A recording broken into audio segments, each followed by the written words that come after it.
నమస్తే welcome to healthy conversations with IT media. నేను మీ Jhansi. So ఈరోజు నేను ట్రెడిషనల్ హీలర్ ఇంకా హెర్బలిస్ట్ ఆంజనేయ రాజు గారితో ఉన్నాను. మరి చాలా మందిలో మలబద్ధక సమస్యలతో పాటు అంటే అక్కడి నుంచి స్టార్ట్ అయ్యి పైల్స్, ఫిస్టులా లేదా ఇంకా సివియర్ కేసెస్ ఫిషర్స్గా కన్వర్ట్ అవుతూ ఉంటాయి. కొంచెం ఒబేస్గా ఉన్న వాళ్ళలో అయితే చైర్లో కూర్చోవడానికి కానీ, అంటే పైల్స్ ఎక్కువగా ఉన్నప్పుడు, వాపుగా ఉన్నప్పుడు, లేకపోతే దాని ఇంటెన్సిటీ ఎక్కువ ఉన్నప్పుడు కూర్చోడానికి చాలా ఇబ్బంది పడుతూ ఉంటారు. మనం కొన్ని మూవీస్లో కూడా చూస్తుంటాం. కానీ ఇది జోక్గా తీసుకునే సిచ్యువేషన్ కాదనమాట. ఎప్పుడైనా ప్రైవేట్ పార్ట్స్కి సంబంధించిన ఒక ఇష్యూని ఓపెన్గా డిస్కస్ చేయడానికి కూడా ఇబ్బందిగా ఉంటుంది. మరి వీడి రాకుండా ఉండాలంటే ఏం చేయాల్సి వస్తుంది? మన ఆయుర్వేదంలో ఎలాంటి ఆయుర్వేద మెడిసిన్ ఉంది అడిగి తెలుసుకుందాము. నమస్తే సార్. నమస్కారం అమ్మా. సో ఏ విషయం అయినా నాకు జలుబుంది, దగ్గుంది అని చెప్పేంత ఈజీగా యూరిన్ లీకేజ్ ఇష్యూస్ కానీ, పైల్స్ కానీ, ఏదైనా బ్రెస్ట్ రిలేటెడ్ ఇష్యూస్ కానీ డిస్కస్ చేయలేరు. ఈ పైల్స్, ఫిస్టులా, ఫిషర్ ఈ మూడు రావడానికి అసలు రూట్ కాజ్ ఏమై ఉంటుంది సార్? ఫిస్టులా అనేది డిఫరెన్స్ అమ్మా. దాన్ని భగాంధ్రం అంటారు తెలుగులో. పైల్స్, ఫిషర్స్ అంటే రెండు దగ్గర పోలికలోనే ఉంటాయి.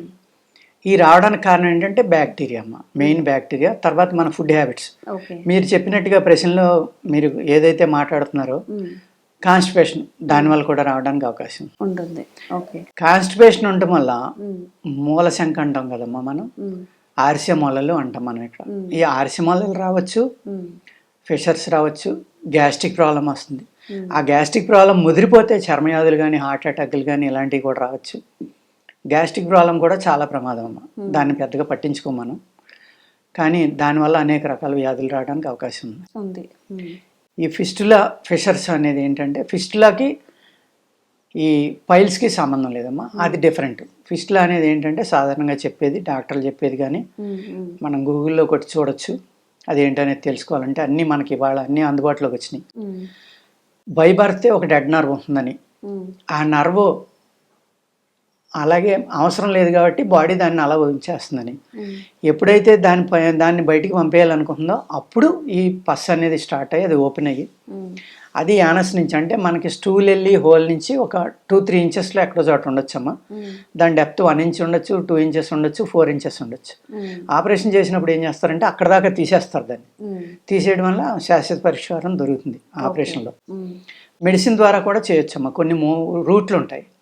ఆ మూలికల్ని అరగదీసి రాసి లోపలికి కూడా ఈ వాతపిత్త కఫాలనే 3 గుణాల వల్ల 3 రకాలైనవి ఉంటాయమ్మా. అది ఏ మందు సూటబుల్ అనేది చూసుకుని లోపలికి ఇంటర్నల్గా కూడా ఇస్తే ఆ పస్ అనే దాన్ని చంపి అక్కడ ఉన్న బ్యాక్టీరియాని, ఫంగస్ని అంతా చంపేసి ఆ హోల్ అనేది క్లోజ్ అవుతూ రావాలి. బయట నుంచి మనం రాసే ఆయింట్మెంట్ లాంటిది ఆ గంధం, అంటే అరగదీసి మూలికని రాయడం కానీ, ఒక లిక్విడ్ కింద తయారు చేసి దాన్ని ఇంజెక్షన్ చేయడం కానీ, ఇలాంటివి వల్ల అక్కడున్న ఆ బ్యాక్టీరియా చనిపోవడం వల్ల అది క్లోజ్ అవుతూ వస్తుంది అనమాట స్లోగా. కానీ లాంగ్ ప్రాసెస్ అమ్మ. 3 to 6 months వాడుకోవాలి. ఆపరేషన్ కూడా మళ్ళీ అంత లెక్క ఆ పీస్ తీసేస్తే అది పోడటానికి కూడా ఎలాగ 2 months పడుతుంది. అదేవిధంగా ఇక్కడ ఇంటేకు బయట నుంచి ఇచ్చేది 2 రకాలుగానే దాన్ని ఆపొచ్చమ్మా. అలాగే ఈ పైల్స్ అనేవి ఎక్కువ అజీర్ణం వల్ల, లేకపోతే కాన్స్టిపేషన్ వల్ల ఎక్కువ వస్తాయి. అలాగే వీళ్ళు లోపల స్టమక్లో ఏదైతే బ్యాక్టీరియా ఉందో అది మనకి ఈ స్టూల్ వెళ్ళి ద్వారం దగ్గరికి వచ్చి ఆగిపోవటం వల్ల కూడా అక్కడ కాయల కింద కాయడం కానీ, లేకపోతే ఏదైనా మెటీరియల్ వచ్చి అక్కడ ఆగిపోవడం వల్ల శరీరం ఏం చేస్తుందంటే వేస్ట్ మెటీరియల్ ఏదన్నా సరే దానికి పైన ఒక కవర్ తయారు చేసి దాన్ని మనకి నష్టం లేకుండా ఆపేస్తుంది. ఆ విధంగా క్యాల్సిఫికేషన్ ఇలాంటి కవర్లు మాస్తోటి కానీ తయారు చేయడం వల్ల అది ఒక కోణంగా తయారై కానీ, రౌండ్గా కానీ, సూది మొనలేగుండి కానీ రకరకాలుగా వస్తాయి అమ్మాయి. కొంతమందికి 1 ఉంటుంది, కొంతమందికి 2, కొంతమందికి 3. అందులో మళ్ళీ విపరీతమైన పెయిన్ ఉంటుంది కొందరికి విపరీతంగా బ్లీడింగ్ అవుతుంది, కొందరికి ఏమీ ఉండదు కానీ మోషన్ మార్గానికి అడ్డుపడి అది మోషన్ అయినప్పుడు బయటకు వస్తాం, అలాగే ఇబ్బంది పెడతాం. ఆ రకమైంది ఇలాగ అనేక రకాలు ఉంటాయండి. ఇది పైల్స్లో ఆర్సె మొలలు అంటాం కదా, వాటికి చక్కని పరిష్కారం ఉందమ్మా అనేక రకాలుగా. ఇప్పుడు ఉల్లిపాయలు మీరు నేతిలో వేపించుకుని రోజు అన్ని ఉల్లిపాయ ముక్కలు తిన్నా తగ్గుతుంది. వెన్నలో పచ్చి ఉల్లిపాయ తరుక్కుని కలుపుకుని తిన్నా తగ్గుతుంది. లేదా వెన్న, నువ్వులు కలుపుకుని కూడా ఒక 2 తులాలు రోజు తింటామో అది 1 తులం, ఇది ఒక 2 తులాలు కూడా మూలవ్యాధి తగ్గడానికి. ఇవన్నీ కూడా మన ఇంట్లో ఉన్న చిట్కాలు అన్నమాట. ఈ వాడుకున్నా కూడా చాలా చక్కగా తగ్గుతుంది. అలాగే నేను గత వీడియోలో చెప్పాను, గానుగ చెట్టు అనేది ఉంటుంది. ఉమ్, ఆ గానుగ చెట్టు యొక్క గింజల్ని ఉమ్, ఒక 2.5 గ్రామ్స్ పటిక బెల్లం 2.5 గ్రామ్స్ కలుపుకుని ఉమ్. రోజు ఉదయం ఒక 40 రోజులు తింటే కనుక ఈ బ్లీడింగ్ పైల్స్, పెయిన్ ఉన్న పైల్స్ తగ్గడానికి ఆస్కారం ఉంది. ఓకే. ఇలాగా అనేక రకాల మూలికలు ఉన్నాయమ్మా ఆయుర్వేదంలో పైల్స్ తగ్గించడానికి. చాలా అంటే చాలా ఉన్నాయి. సార్ ఇప్పుడు స్టార్టింగ్ స్టేజ్లో ఉన్న వాళ్ళకు లేదా అప్పుడే వచ్చిన వాళ్ళకో కాకుండా ఉమ్, చానాళ్ళుగా ఉంది, కొన్ని ఇయర్స్ నుంచి వాళ్ళకి ఆ ప్రాబ్లం ఉంది, బాగా ఒబేస్ ఉన్నారు అన్నప్పుడు కూడా ఈ మెడిసిన్ పనిచేస్తాయా? పనిచేస్తుంది. ఉమ్, దేనికైనా పనిచేస్తుంది. ఇక్కడ ఏంటంటే అక్కడ మూలం అది. ఉమ్, ఈ పైల్స్ తగ్గాలి అంటే అది సంవత్సరాల లెక్కనుందా, సైజు ఎంత ఉంది, ఉమ్, వయస్సు, ఇదేం పని లేదమ్మా, ఉమ్, చక్కగా తగ్గుతుంది. బ్లీడింగ్ పైల్స్కి అయితే మన దగ్గర కొన్ని మందులు ఉంటాయి. మరీ అతిగా బ్లీడింగ్ అయిన వాళ్ళకి ఉమ్, మేము ఒక మూలిక యొక్క ఫ్లవర్స్ ఉంటాయమ్మా, ఆ ఫ్లవర్స్ కషాయం ఇస్తాం. ఉమ్, ఎంత భయంకరమైన బ్లీడింగ్ అయినా కూడా ఉమ్. విత్ ఇన్ 1 వీక్లో కంట్రోల్ అయిపోతుందమ్మా చాలా వరకు. ఓకే. కంట్రోల్ అయిపోతే అప్పుడు మూలవ్యాధి కనుక మనం ఇస్తే, ఉమ్, అంటే పైల్స్ మెడిసిన్ కూడా కంటిన్యూ చేస్తే ఉమ్, ఈ చాలా రేర్గా దొరుకుతాయేమో, గమ్మున దొరకవు. ఓకే. అంచేత అవి దొరికినప్పుడు జాగ్రత్త చేసుకుని మనం అటువంటి వాళ్ళకి ఇస్తూ ఉంటే కూడా ఉమ్, బ్లీడింగ్ అనేది కూడా కంట్రోల్ అవ్వడానికి ఆస్కారం ఉంది. ఓకే. అదేవిధంగా పైల్స్ కూడా పూర్తిగా, అంటే ఇక్కడ బయట నాటు వైద్యులు ఉంటారమ్మా, దానికి తాడు కట్టి దాన్ని కట్ చేసేస్తారు. ఉమ్, ఆ తాడుకి ఏం చేస్తారంటే క్యాక్టస్ మిల్క్, పసుపు కలిపి రాస్తారమ్మా దానికి. ఉమ్, అది కట్టినప్పుడు ఏమవుతుందంటే పుండెడిపోతున్నారు. ఆ, పుండెడిపోయి రోజు బిగిస్తారు దాన్ని. బిగించడం వల్ల ఏమవుతుందంటే స్లోగా కట్ అయిపోయి అది బయటపడిపోవాలి. ఉమ్, కానీ భయంకరమైన పెయిన్ ఉంటుంది. ఉమ్, అలాగే కొన్ని ఆయింట్మెంట్స్ ఉంటాయమ్మా, అది రాసినా కూడా ఆ ఏరియా స్వెల్లింగ్ వచ్చేసి అది పుండు పడిపోయి ఆ పైలు ఏదైతే ఉందో లోపల గడ్డగట్టిన అది బయటకు వచ్చేస్తుంది. వచ్చేస్తే ఇంక మళ్ళీ మన హ్యాబిట్స్ బాగోలేదనుకోండి, మనం ఏది తినకూడదో అవి ఎక్కువ తింటున్నాం అనుకోండి, రావడానికి కూడా ఆస్కారం ఉంది. మళ్ళీ అవును. శాశ్వత పరిష్కారం అని చెప్పలేమమ్మా. ఉమ్, శాశ్వత పరిష్కారం దేనికైనా ఎప్పుడో ఏంటంటే ఆ వైద్య శాస్త్రంలో ఫాలో చేయవలసిన రూల్స్ ఏవైతే ఉన్నాయో, ఏ ఆహారం ఏది తినాలి, ఏది తినకూడదు, ఉమ్, అలాగే అలాగే కాన్స్టిపేషన్ లేకుండా చూసుకోవడం, ఉమ్, ఇలాగా ఆ పథ్యం కానీ లేకపోతే ఆ వే ఆఫ్ లైఫ్ కానీ ఫాలో అయినప్పుడే మళ్ళీ రాకుండా ఉంటాయి. ఓకే.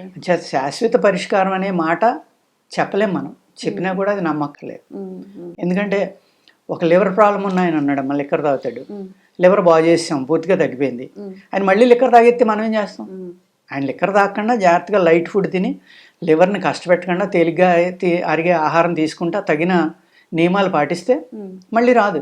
ఉమ్, అలా కాదు, నాకు తగ్గిపోయింది కాబట్టి నేను మళ్ళీ తాగేస్తాను, మళ్ళీ వస్తే నీ దగ్గరికి వస్తానులే మందుకంట. రివర్స్ అయిపోతుంది. మనం ఏం చేస్తాం? ఉమ్, అప్పుడు అది ముదిరిపోతే ఏమవుతుందంటేనమ్మా, అప్పుడు మందుకు కూడా మన మాట ఉంది. ఉమ్, ఇప్పుడు అలాగే సొరయాసిస్ ఉంటుందమ్మా, కొంతమంది ఏం చేస్తారు, నెగ్లెక్ట్ చేస్తారు. ఉమ్, మేము చెప్తాం, మీరు కనీసం 6 నెలలు వాడుకోవాలి. ఉమ్, 6 నెలల్లో, 9 నెలల్లో, సంవత్సరం పట్టచ్చు. ఉమ్, మీరు తగ్గిపోయిందని మానేశారనుకోండి, అది మళ్ళీ కనుక వస్తే ఉమ్, అది అగ్రెసివ్ అయిపోయి వస్తుంది. అప్పుడు దాని ఇమ్యూనిటీని పెంచుకుంటుంది. ఉమ్, ఇప్పుడు మీరు 6 నెలలు వాడవలసింది 2 ఏళ్ళు వాడవలసి ఉండొచ్చు మందు, అందుకు జాగ్రత్త అని చెప్తాం. ఉమ్, అయినా సరే కొందరు నెగ్లెక్ట్ చేస్తారు. ఓకే. నెగ్లెక్ట్ చేసి 1-2 నెలలు వాడాక తగ్గిపోయిందని మానేస్తారు. ఉమ్, మళ్ళీ 6 నెలల తర్వాత సార్ బాగా పెరిగిపోయిందని మళ్ళీ పరిగెత్తుకొస్తారు. అవును, అవును.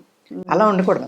మనకి పూర్తిగా తగ్గించుకోవాలి అంటే ఇది ఆటో ఇమ్యూన్ ప్రాబ్లం కాబట్టి ఉమ్, ఆటో ఇమ్యూన్ ప్రాబ్లమ్ బాడీలో లేకుండా చేయాలంటే చాలా జాగ్రత్తగా ఉండాలన్నమాట. ఉమ్, ఉమ్, అలాగే ఈ పైల్స్ అనే దానికి ఉమ్, ఆర్సిహార ట్యాబ్లెట్లునమ్మా, ఆర్సిహార అవలేహం అని ఉంటుంది మన దగ్గర.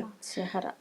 ఆర్సి అంటే ఇక ఆర్సి మొలలు అంటాం కదా మనం, ఉమ్, ఉమ్, వాటికి అనమాట. ఉమ్, ఈ ట్యాబ్లెట్ తీసుకునండి మీరు. ఈ ట్యాబ్లెట్స్ ఉంటాయమ్మా, ఇది 10 days ఇస్తాం అంతే. Only um, early morning 10 days ఈ ట్యాబ్లెట్ వేసుకోవాలి. ఉమ్, ఆ తర్వాత ఒక 14 days ఈ క్యాప్సిల్స్ వాడాలండి. Per day 3 capsules. ఉమ్, ఈ 10 days మట్టుకు ఒకటేనమ్మా. అది కాకుండా ఏదో ఒకటి మనం బయట దొరికే ఆయుర్వేద ఆయింట్మెంట్లు ఏమన్నా సజెస్ట్ చేస్తాం, లేకపోతే మా దగ్గర ఉంటే ఇస్తాం. ఓకే. ఇలా కాకుండా రాస్తే కూడా ఎండిపోయి ఉంటాయి. ఉమ్, కానీ చెప్పాను కదా, బాగా పుండు పడిపోవడం, ఈ స్వెల్లింగ్ రావడం, చాలా పెయిన్ ఉంటుందన్నమాట. ఉమ్, కొంతమంది మేము పెయిన్ వచ్చినా పర్వాలేదండి భరిస్తాం, మాకు తగ్గించండి అని అడుగుతారు. ఎందుకంటే మీరు అడిగినట్టుగా సంవత్సరాల తరబడి ఉండిపోయి వెక్స్ అయిపోయి అవును, ఆ బాధ భరించి బదులు ఈ బాధ ఒక 20 రోజులు పడతాం పడితే సార్, అయిపోతుంది కదా, అయిపోతుంది కదా సార్, కదా. ఉమ్, బాధ వచ్చినా పర్లేదు, మంట వచ్చినా పర్లేదు ఇవ్వండి అంటారు. ఉమ్, అలా కూడా ఉంటుందన్నమాట. ఉమ్, అంచేత ఇది ఒక 24 hours డేస్ అమ్మ, ఇలాగ 2-3 డోసులు వాడుకుంటే ఇందులో ఏమవుతుందంటే వంశపారంపర్యం. మళ్ళీ ఉమ్, మీ మేనత్తలు కానీ, మేనమామలు కానీ, చిన్నాన్నలు, పెద్దనాన్నలు, ఫాదరు, మదరు, వీళ్ళు ఎవరికున్నా కూడా దాన్ని వంశపారంపర్యం అంటాం. ఆ విధంగా కూడా పైల్స్ వస్తాయి. అవును, వాళ్ళకి మట్టికి 1-2 డోసులు ఎక్కువ పడతాయి. ఉమ్, వాళ్ళకి మామూలు వాళ్ళకి తగ్గినంత ఈజీగా తగ్గవన్నమాట. కొంచెం ఎక్కువ కాలం వాడాల్సి వస్తుంది. అలాగే ఓకే. అలాగే ఇందులో ఇప్పుడు సపోజు వాతతత్వం వాళ్ళు అనుకోండి, వాళ్ళని ఆనపకాయ, పెసరపప్పు, దోసకాయ ఇలాంటివి తినొద్దంటాం. ఉష్ణతత్వం అంటే పిత్తం ఎక్కువ ఉండి వేడి శరీరం ఉన్న వాళ్ళు ఉన్నారనుకోండి, వాళ్ళకేమో మసాలాలు, నాన్ వెజ్ మానేమంటాం అండి. ఈ విధమైన పచ్చినతోటి ఈ మందు తీసుకుంటే జాగ్రత్తగా 2-3 నెలలు వాడుకుంటే తగ్గిపోతుంది. ఈ రెండు రకాలండి ఇది. ఈ 2 రకాలు ఒక సెట్ కింద వాడుకోవాలండి. సో ఈ 2 అనమాట టాబ్లెట్స్. మీకు పైల్స్ లేదా ఫిస్టులా లేదా ఫిషర్, ఈ మూడింటికి కూడా మీ సమస్యను బట్టి ఇక్కడికి వచ్చి అది ఎన్నాళ్ళు ఉంది ఏంటి. ఇంకా క్యాప్సిల్స్ కూడా యాక్చువల్గా చూర్ణం ఇచ్చేవాళ్ళం అమ్మ. మేము మింగలేకపోతున్నాం అంటే క్యాప్సిల్ ఇచ్చేసాం, ఈజీగా ఉంటుంది. అలవాటు అయిపోయింది కదా. అవును, లేవగానే ఒక టాబ్లెట్ అవును. చూర్ణం ఇచ్చామనుకోండి, అదేదో వికారంగా ఉందని, కడుపులో ఇంకోలే ఉందని, ఆ స్మెల్ నచ్చలేదని, ఇలా రకరకాల కంప్లైంట్స్ అనమాట. ఇంకా అందుకేంటంటే క్యాప్సిల్ ఇచ్చేసి ఈజీగా ఉంటుందని ఇలా ఇస్తున్నాం. యాక్చువల్గా చూర్ణం ఇవ్వాలమ్మా. ఏది ఇచ్చినా పని చేస్తుంది. ఏదో అంటారు కదా సార్, అందరితో పాటు మనం కూడా మార్చాలి అని చెప్పి. సో ఆ టాబ్లెట్స్ మీ ఫెసిలిటీకి తగ్గట్టుగా మీరు వేసుకోలేరు అని చెప్పి టాబ్లెట్స్ రూపంలో కూడా అయితే అందించడం జరుగుతుంది. క్రానికల్గా ఉన్నా సరే తప్పకుండా నయమయ్యే అవకాశం, ఎలాంటి సైడ్ ఎఫెక్ట్స్ లేకుండా ఉంది. కాబట్టి తప్పకుండా స్క్రీన్ మీద కనిపించే నెంబర్స్కి ఫోన్ చేసి ఎంక్వైరీ చేసి లేదా డైరెక్ట్గా వచ్చి కలిసి కూడా ఈ టాబ్లెట్స్ అనేవి తీసుకోవచ్చు. వెంటనే ఈ 3 ఏదైతే ఉన్నాయో వీటి నుంచి బయటపడే అవకాశం ఉంటుంది. Thank you so much. నమస్కారం అండి. And for more videos, please subscribe to iDream. Please subscribe to iDream. Please subscribe iDream. And please subscribe to iDream. For more videos, subscribe to iDream. please like, share and subscribe to the channel. Congratulations, iDream. Subscribe to iDream. Subscribe to iDream. So subscribe to iDream Media. iDream ki iDream team andarki huge congratulations. Please subscribe iDream Media. Please subscribe to iDream. Subscribe iDream. Please subscribe to iDream. iDream అంటే నా కళల ఛానల్ను subscribe చేసుకున్న నోరు తిరుగుతలేదు, మీరైతే గంట గుర్తు కొట్టండి. For more such videos, please subscribe to iDream.